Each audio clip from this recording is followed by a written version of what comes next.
So yeah, I got cut off there, but there's a few other things I wanted to talk about Istanbul.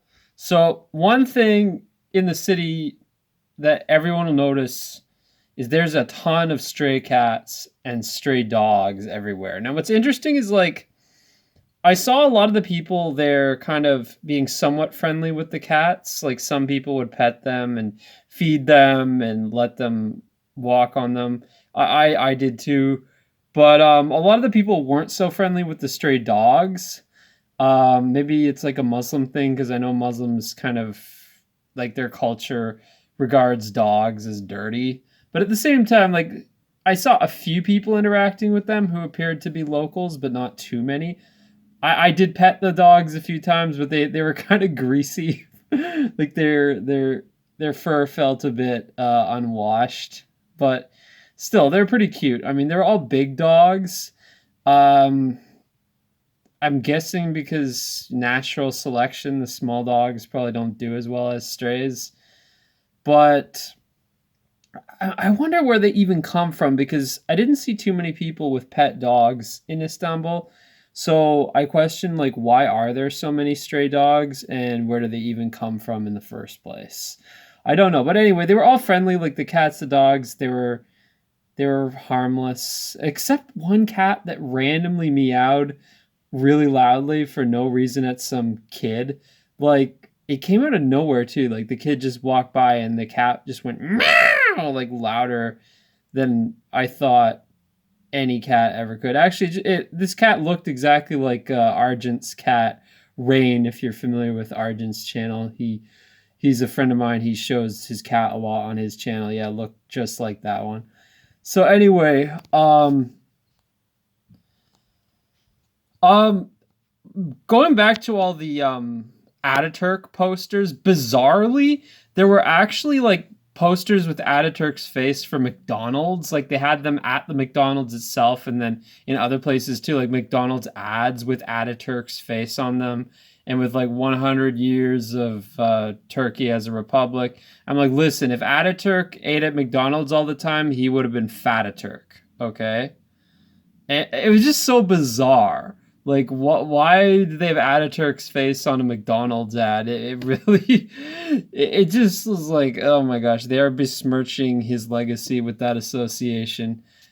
But another thing that kind of besmirches his legacy, in my opinion, is like the present regime, like the Erdogan regime, sort of like um, invoking Ataturk and his legacy, when in reality, they're kind of undermining his legacy in some ways because Turkey in recent years has moved away from secularism and toward being a more religious state. So it's kind of odd how you see a lot of veneration for Ataturk by the current regime while at the same time moving away from what Ataturk's vision for Turkey was. Perhaps, it's a deliberate technique on like kind of a manipulation on behalf of the current regime, like pander to people's nationalism and people's nostalgia for Ataturk and the foundation of the Turkish Republic, while at the same time moving in a more Islamist direction that actually goes against what the Republic stood for in the first place. Like again, I'm not saying that like none of the principles of the Turkish Republic are still in effect. Like I mean, I'm not saying it's like a dictatorship or anything like that today. I'm just saying it has moved in a more religious direction. I don't think anyone would deny that. Like I witnessed soldiers there chanting Allahu Akbar in unison at a local army base. Like I could hear them doing their chants at the base. So I mean, like it is moving in that direction, and yeah, there's definitely a bit of cognitive dissonance I think going on there with some of the pro Ataturk imagery you see, but also in line with the pro Erdogan, pro present day regime imagery. Anyway, those are my thoughts. Again, like I'm an outsider, so I don't 100% know. Like maybe it's not as much cognitive dissonance as I would think, but it does seem to be because it's like from what I've read about Turkey, the current regime is like Ataturk's regime was very much about imposing secularism. They even banned veils from like hijabs from certain public institutions like universities, I believe. Whereas nowadays in Turkey, I've heard that like some people have actually been arrested for blasphemy, for instance. So it's like things are going in a more Islamist and less secular direction. But yeah, anyway, one thing I will say in their favor is you, as a tourist, as a non Muslim, you can go inside pretty much all the historic mosques there. The only ones you can't are the ones that they just lock, that like no one can really go inside. But like, there was never a time when I was told, you know, that you can't go in this mosque at all if you're a non Muslim. The only time is like during prayers for most of them. But actually, for the Hagia Sophia, you could go in even during prayers. But for the rest of them, generally speaking, you can't be in there during prayers as a tourist, as a non Muslim, as somebody who's not worshiping there. Although I did end up in one of the mosques during the prayers because a lady there was talking to me. And yeah, we kept talking even once the prayers started. But yeah, generally speaking, I mean, yeah, you can go in the mosque as a non-Muslim, you know, people, they don't like I didn't get anybody, you know, being like, why the fuck are you here, infidel, or anything like that, you know. I mean, people, they were polite, understanding, you know, it wasn't a big deal, like, you know, as long as I take off my shoes and, you know, behave respectfully, they don't really have a problem with me inherently being, you know, in the mosque. Whereas in some countries, like Morocco, for instance, apparently from what I've heard, they do not allow non-Muslim tourists in the mosques there inside the building at all, which is interesting because Morocco it's pretty dependent on tourism. I would say more so perhaps than Turkey. I don't know. Well, I think Turkey's definitely a wealthier country, considerably so compared to Morocco. So it's like Morocco needs the money even more so, but yet they're kind of like telling tourists, no, you can't go inside these historic mosques. Again, like, I mean, I don't, it's partly, I think, a cultural difference because Turkey is, you know, historically a more Europeanized, more westernized nation compared to, say, Morocco, for instance. But I do find it interesting the differences there in terms of like what is allowed and not allowed in different Islamic countries.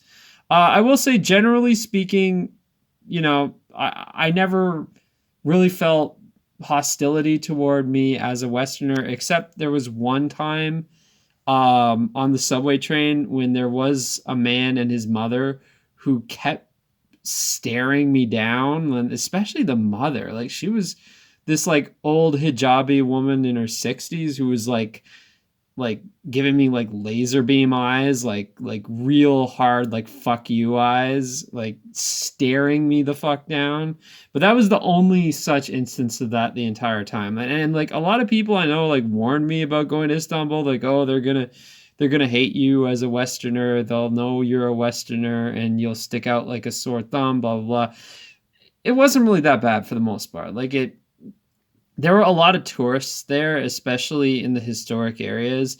I didn't really feel unsafe, to be honest. I feel, except the one time on the subway when that guy and his mother were staring me down. That was a bit weird. And then I kept changing subway trains and they kept going. I guess they were going in the same direction as me, and it seemed like they were following me. So I actually, like, when they sat on the bench next to me, I just got up and left in a very deliberate way, being like, you know what? I'm not tolerating this shit. Whatever this is about, stop it. You know, I'm not putting up with this whatever bullshit you guys are doing here. And I think they got the message because I didn't see them again after that.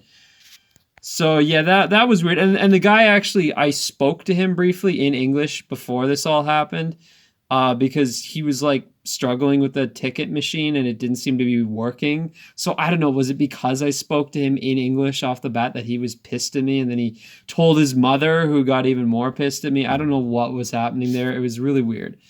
But yeah, they didn't say anything to me, but again, like, if looks could kill, I'd be fucking dead 10 times over from his mother there. That's for sure. But for the most part, like at restaurants, at the hotel, just in general, people were, nobody gave me any shit. A lot of people were kind. Like the restaurant staff really appreciated my business, especially at one restaurant that I went to numerous times. Yeah, there's, like generally speaking, people there were friendly. They were not assholes. It was just the one fucking guy and his mother on the subway for some bizarre reason. But yeah, overall, it didn't feel like a super dangerous city. Like, to be honest, I get way more sketchy vibes in some of the cities in Western countries I've been to, in the US especially, but also some places in Western Europe too. One thing you do need to know is you probably shouldn't drink the tap water there. It's a country where it's not considered good to drink as like somebody who's from a Western country. I didn't. I drank bottled water. Also, one thing I didn't know is that you're not supposed to flush the toilet paper down the toilet. You're supposed to put it in the trash can next to the toilet.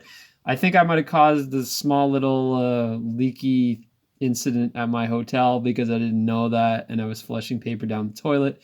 Nothing too severe, but there a little bit of a leak. And at that point, I looked it up on Google. I'm like, oh shit, I think I should be putting this paper in the trash bin instead. Like that actually, I have been to some countries before. Like I went to a country in Latin America before where this was the norm, but I mean, Nicaragua actually, but I did not realize that about Turkey because I thought that was something that was only like really poor countries, but no, apparently in Turkey, yeah, you can't flush the paper down the toilet. Apparently now I've learned actually in Greece you can't either.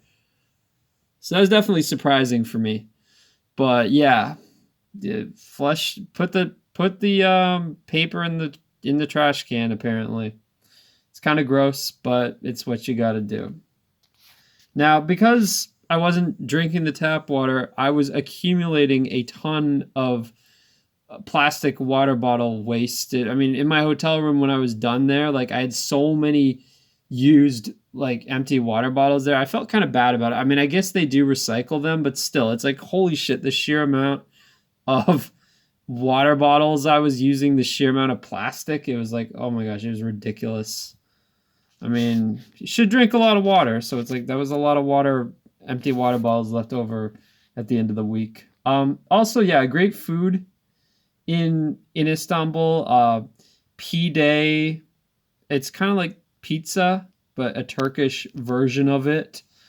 Um, like it's really delicious. Sometimes you could get like mixed pide, which has different types, like with the sausage and cheese, or with like ground meat and cheese, or different types of meat. It's really good. So yeah, definitely a food I'd recommend trying out. It's